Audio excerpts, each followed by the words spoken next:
여름이죠?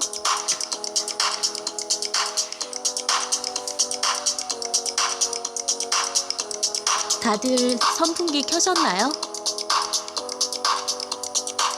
올해도 건강한 여름 나기로 해요.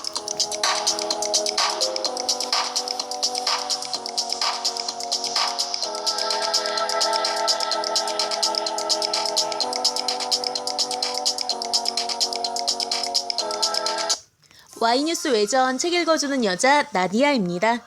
연암서가의 동물의 방을 보고 있죠? 이 책은 피터 싱어 선생님이 지으셨고 김성한 선생님이 옮기셨어요.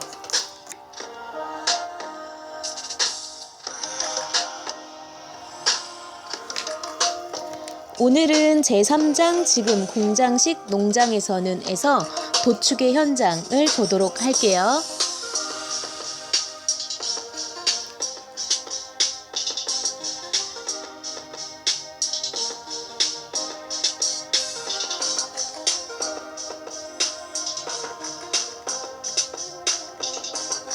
도축의 현장.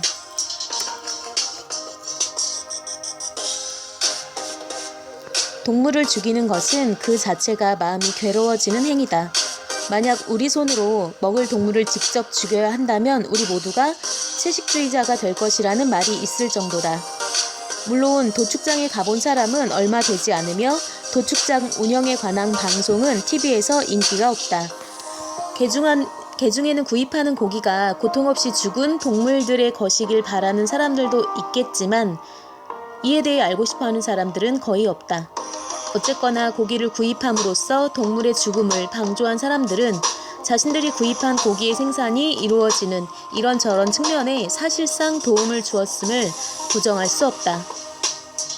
죽음은 언제나 유쾌하지 않은 법이지만 그렇다고 그것이 고통스러워야 할 이유는 없다.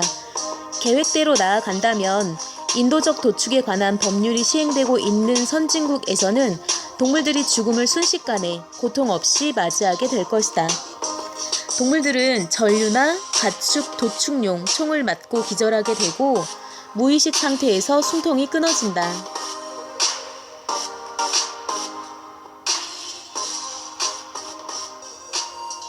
물론 그들이 도축장 경사로로 끌려갈 때 이미 가버린 동료들의 피냄새를 맡으며 죽음 직전의 짧은 시간 동안 공포를 느낄 수도 있다. 하지만 동물이 죽음을 맞이하는 순간 전혀 고통을 느끼지 않게 하는 것이 이론적으로는 가능하다. 안타깝게도 이론과 현실 사이에는 흔히 차이가 있다. 최근 한 워싱턴 포스트 기자는 미국의 동해안에 위치한 최대 식육 가공 회사인 스미트필드가 운영하는 버지니아주 소재 한 도축장의 모습을 다음과 같이 기술하고 있다.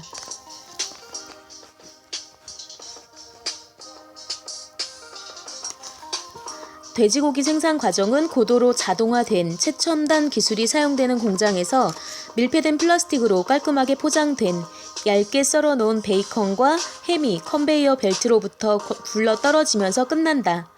그 시작은 공장 뒤쪽에 위치한 악취가 나는 질퍽한 피투성이의 돼지우리다. 스미스 필드의 괄튼이 도축장 내부는 방문객들이 단 몇 분 동안만 머물도록 규정하고 있다. 이는 방문 후 죽은 돼지고기의 악취가 계속 방문객의 옷과 몸에 배어있지 않게 하기 위해서 취해진 조치다. 도축의 과정은 비명을 질러대는 돼지가 우리에서 나무로 된 두꺼운 판자 위로 떠밀려가는 데서 시작된다. 그곳에서 일꾼들은 돼지의 머리에 전기 쇼크를 주어 기절시킨다. 그들이 쇼크로 넘어지면 일꾼들은 서둘러 돼지를 컨베이어 벨트에 거꾸로 매단다. 이때 그들의 뒷다리를 금속 죬쇠로 조인다. 간혹 기절한 돼지가 컨베이어 벨트에서 떨어져서 의식을 회복하는 경우가 있다. 이때 일꾼들은 기어서 돼지에게 다가가 그들이 좁은 구역을 거칠게 뛰어다니기 전에 다리를 금속 죬쇠에 다시 끌어올려야 한다.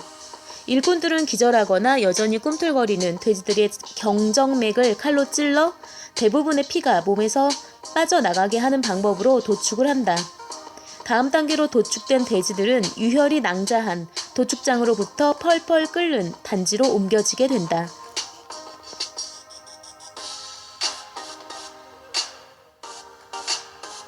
도축장에서 동물들이 느끼는 대부분의 고통은 도축 라인이 광란의 속도로 움직여야 함으로써 초래된다.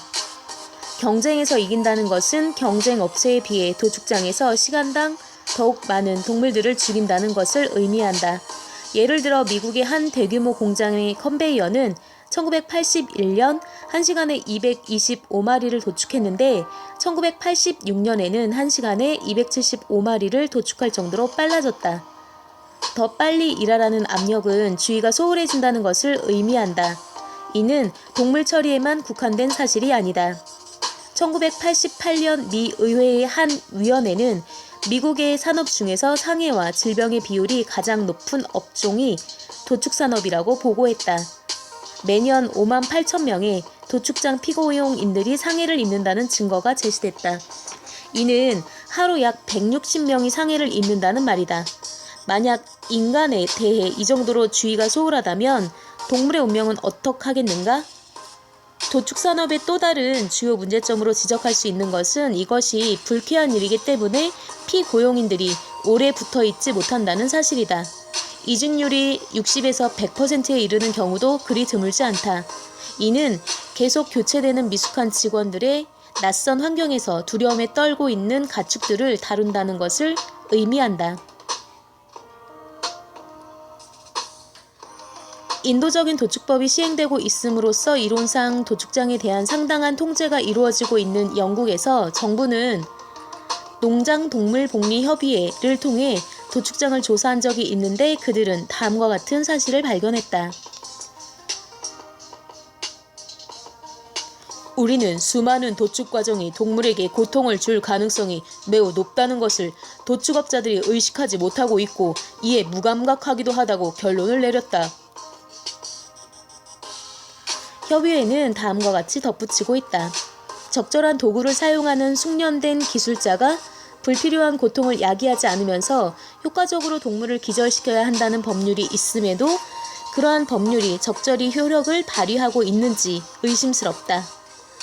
이 보고서가 발간된 후 영국의 한 중견 과학자는 설령 적절히 시행되었다고 해도 전기 충격을 가해서 기절시킬 경우 과연 동물에게 고통이 초래되지 않는가에 의문을 제기했다.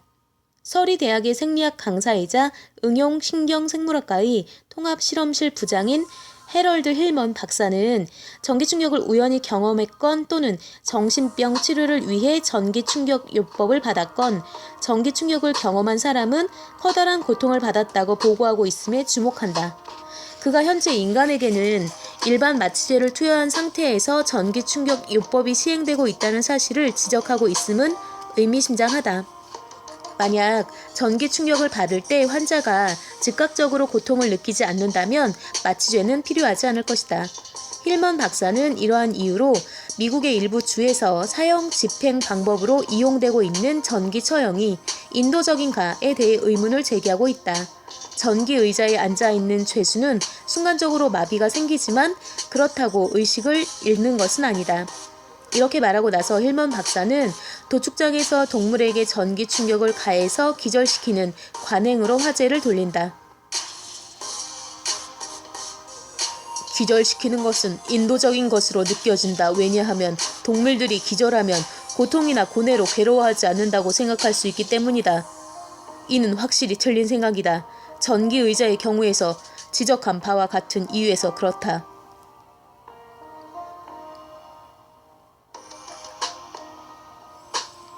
만약 이것이 사실이라면 설령 도축이 현대의 도축장에서 규정된 방법으로 이루어진다고 해도 그것이 고통을 느끼게 할 가능성은 충분히 있을 것이다. 이상에서 지적한 문제들이 해결된다고 하더라도 가축 도축에는 또 다른 문제가 있다. 먼저 영국과 미국을 포함한 여러 나라에서는 유대교와 이슬람교의 의식에 따르는 도축을 예외로 인정하고 있다. 그들의 의식에 따르면 동물들은 도축될 때 정신을 잃은 상태여서는 안 된다. 다음으로 1958년 미국에서 통과된 연방 인도적 도축법은 오직 미국 정부나 대리점의 고기를 판매하는 도축장에만 적용되며 매년 가장 많이 목숨을 잃는 가금 도축에는 이 법이 아예 적용조차 되지 않는데 이는 예외를 인정하는 또 한 가지 중요한 경우다. 예외 항목 중 우선 두 번째 경우부터 살펴보자. 미국에는 약 6,100개의 도축장이 있다. 이들 가운데 도축법 준수 여부와 관련해 연방정부의 검사를 받은 도축장은 1,400개 미만에 불과하다. 이렇게 보자면 나머지 4,700개의 도축장에서는 과거에 사용했던 야만적인 도축용 도끼가 전혀 문제없이 사용되고 있는 것이다. 실제로 이 방법은 오늘날에도 여전히 미국의 일부 도축장에서 사용되고 있다. 사실상 도축용 도끼는 도끼라기보다는 무겁고 큰 쇠망치에 가깝다. 긴 손잡이 망치를 휘두르는 사람은 동물 앞에 서서 단 한 방에 동물을 쓰러뜨리고자 한다. 여기서 문제는 목표물이 움직인다는 점이며 머리 위까지 들어 올려 크게 내리칠 때 제대로 조준이 되어야 한다는 점이다. 동물을 단 한 방에 쓰러뜨리기 위해서는 머리의 정확한 지점을 가격해야 한다. 두려움에 떨고 있는 동물은 머리를 움직이기 십상이다. 조금이라도 어긋나게 휘두르면 망치는 동물의 눈이나 코를 때리게 된다.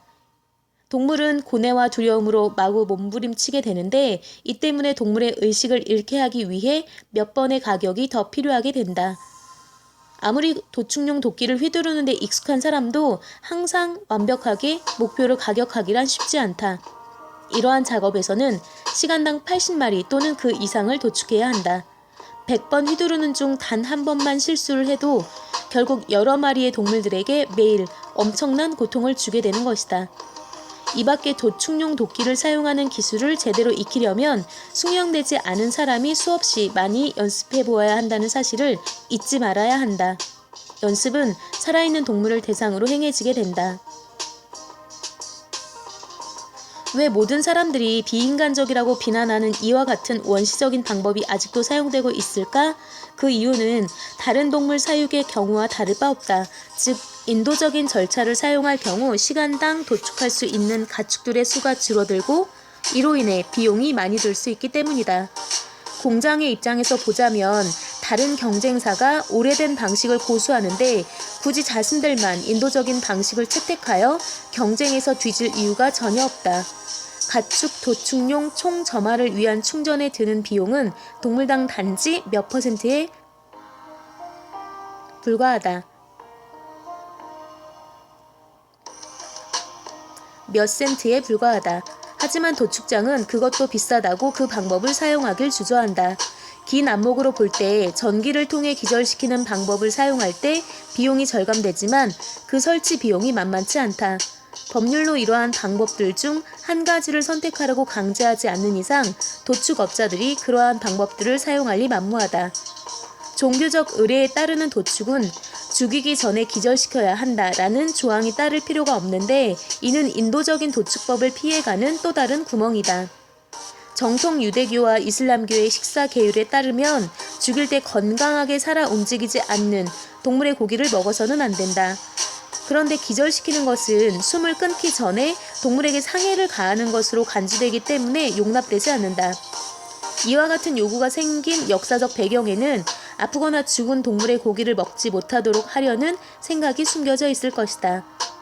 그런데 종교적 정통주의자들은 오늘날에도 율법을 지나치게 문구에 매달려 해석함으로써 죽기 전 단 몇 초 동안이라도 동물을 무의식에 빠뜨리지 못하도록 하고 있다.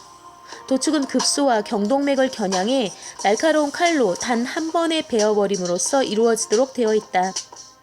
이러한 도축 방법이 유대법으로 정해졌을 당시에는 아마도 다른 어떤 선택지보다도 이 방법이 인도적이었을 것이다.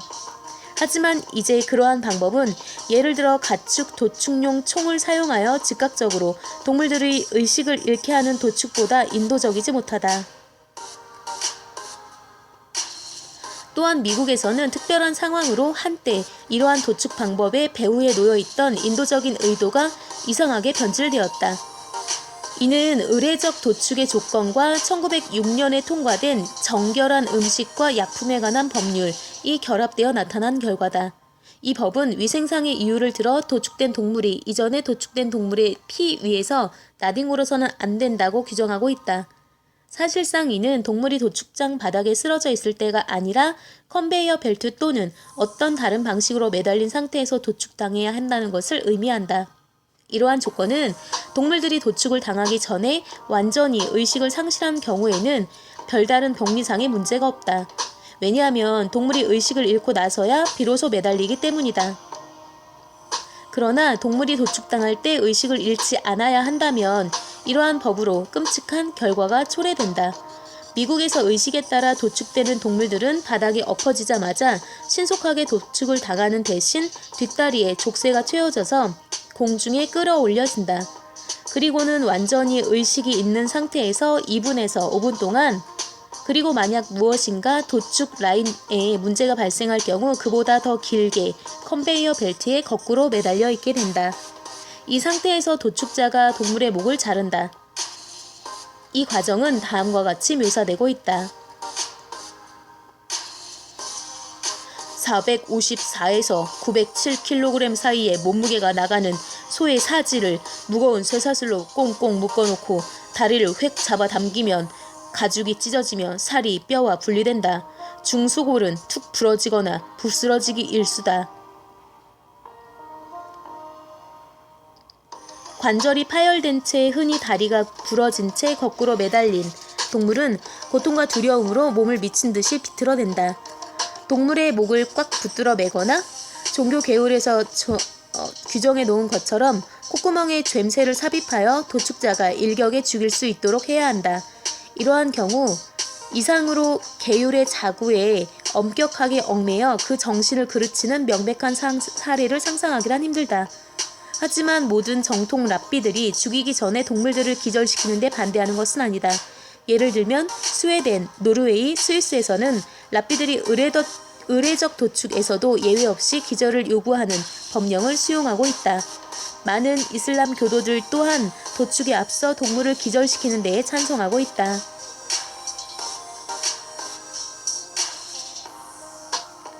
미국 동물학대방지협회는 주조우리라는 것을 개발하였다. 이는 미국의 위생 법규를 어기지 않으면서 의식이 있는 동물의 다리를 묶어서 들어 올리지 않고 도축할 수 있는 방법이다. 현재 이러한 장치는 의뢰에 따라 도축되는 약 80%의 대형 소에게 이용되고 있으나 송아지에게는 10% 미만이 이용되고 있다. 그랜딘 가축 취급 시스템사의 템플 그랜딘은 다음과 같이 말하고 있다. 일부 공장들은 종교적인 도축이 인도적인 도축법 적용 범위를 벗어나 있다는 사실을 알고서는 자비를 베풀기 위해 돈을 쓰려 하지 않는다.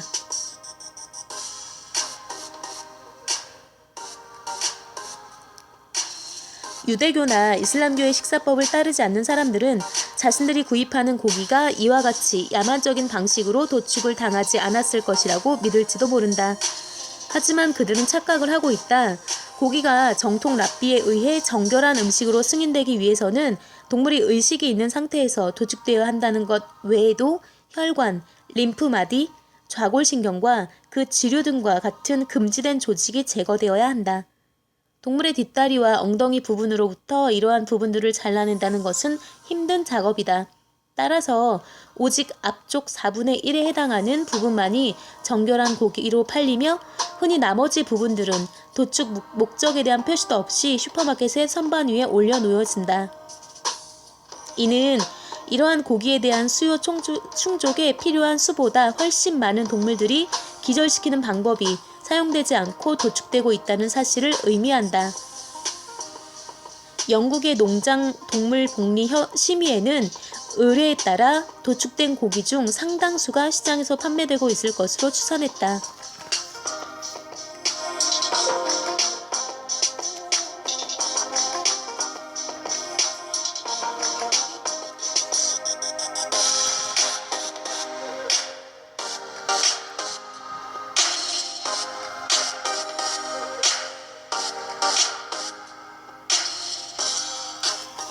종교적 자유라는 슬로건, 의례에 따른 도축에 대한 반대가 반유대주의적 동기에 의해 추동되었다는 비난은 미국, 영국, 다른 많은 국가에서 이러한 관행에 대한 법률적 제재가 이루어지는 것을 막기에 충분했다. 하지만 종교의 미명 하에 동물에게 행해지는 관행에 반대한다고 해서 그것이 반유대적이거나 반이슬람적임을 뜻하는 것은 전혀 아니다. 이제 이러한 종교를 믿는 사람들은 도축에 관한 현재와 같은 율법 해석이 과연 연민에 대한 종교적인 가르침의 정신에 진실로 부합되는지를 재고해 볼 시기가 되었다. 한편 자신들이 믿고 있는 종교가 현재 받아들이고 있는 계율을 거슬러 도축된 고기를 먹어서는 안 된다고 생각하는 사람들에게는 간단한 제안이 있다. 전혀 고기를 먹지 않으면 되는 것이다. 이러한 제안을 하면서 내가 내 자신에게 요구하는 것 이상을 종교인들에게 요구하는 것이 아니다. 그들이 먹는 고기는 다른 방식으로 도축된 것들보다 더 많은 고통을 겪은 동물의 것들이다. 이 때문에 나는 그들이 고기를 먹지 말아야 하는 이유가 다른 사람들에 비해 강력하다는 사실을 말하고자 할 따름이다.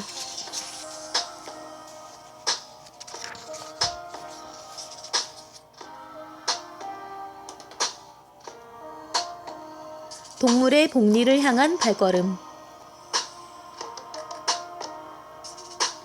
우리는 여러 경향이 충돌하는 시대에 살고 있다. 경전의 자고에 얽매여 그러한 방법에 따라 동물을 계속 도축하려는 사람들이 있는 반면 과학자들은 동물 자체의 본성을 변화시키려는 혁명적인 기술을 개발하는 데 여념이 없다. 바야흐로 인간이 직접 만들어낸 동물들의 세계가 구축되어 가고 있다. 이러한 세계로의 발전이 이루어지게 된 결정적인 계기는 1988년 미국 특허 상표국이 암에 걸리기 쉽게 유전적 조작을 가한 쥐에 대한 특허를 내주면서 만들어졌다. 특허 상표국은 하버드 대학의 연구자들에게 가능한 발암 물질을 판별해내는데 사용할 수 있도록 이러한 쥐에 대한 특허를 내주었던 것이다. 1980년 대법원 판결을 통해 인간이 만든 미생물에 대한 특허 취득이 가능해졌는데 1988년에는 이의 선례를 따라 동물에 대해서도 특허 등록이 승인되었던 것이다. 동물을 대상으로 한 특허 등록 승인은 이것이 최초였다. 종교 지도자, 동물 권리 옹호자, 환경주의자, 목축업자들은 그들은 경쟁력을 유지하기 위해 로열티를 지불해야 하며 이 때문에 걱정을 하고 있다. 목축업자들은 동물을 대상으로 한 특허 등록 승인을 막기 위해 연대를 결성했다. 그 와중에 유전공학 회사들은 농업 관련 사업에서 이익을 얻을 속셈으로 새로운 동물을 창조하기 위한 연구에 이미 돈을 투자하고 있다. 대중들이 압력을 가하여 그러한 작업을 중단시키지 않으면 단시간에 체중을 불리거나 더 많은 우유나 계란을 생산하는 동물을 이용함으로써 막대한 부를 축적하는 사람들이 생겨날 것이다. 분명 이러한 상황은 이미 동물의 복리에 위협이 되고 있다. 메릴랜드의 벨츠벨에 있는 미국 농무부 농장의 연구자들은 돼지에게 성장 호르몬 유전자를 투입했다.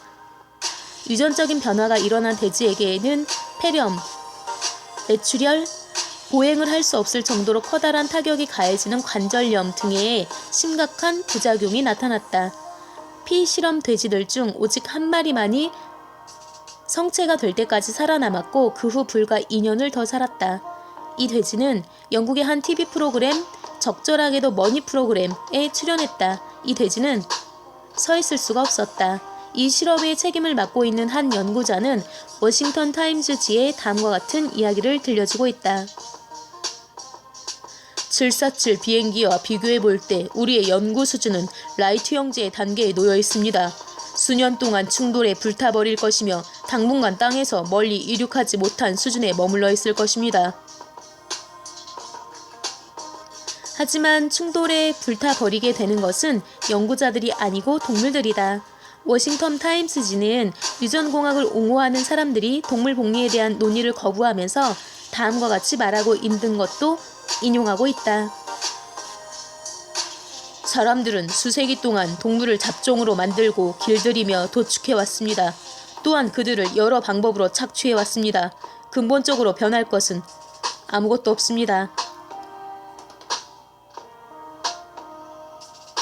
이 장이 보여주었듯이 이는 사실이다. 우리는 오랫동안 편의를 위해 동물을 마치 사물을 다루듯 대해왔다. 그리고 지난 30년 동안 우리는 우리의 소기의 목적에 더욱 적절히 활용하기 위해 동물에게 최신 과학기술을 적용해왔다. 어떤 의미에서는 유전공학이 혁명인지 모른다. 하지만 다른 각도에서 생각해볼 때 이는 동물들을 우리의 목적을 위해 굴복시키는 또 다른 방법이다. 진정으로 필요한 것은 그러한 태도와 실천을 근본적으로 바꾸는 일이다.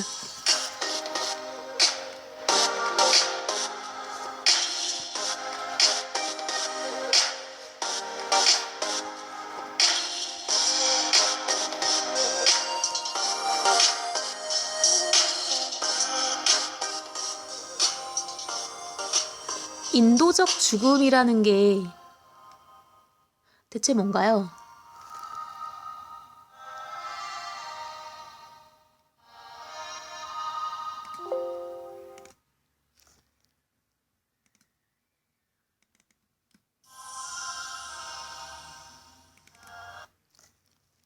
Y뉴스 외전 오늘의 희망 메시지는요.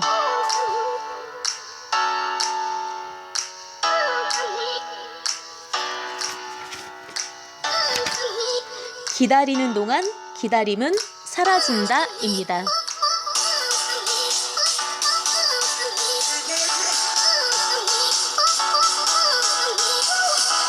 노래 신나죠? 지금 무언가를 혹시 애타게 기다리고 계신가요? 그렇다면 기다리면서 다른 무언가를 해보세요. 어느새 기다림은 끝나 있을 겁니다.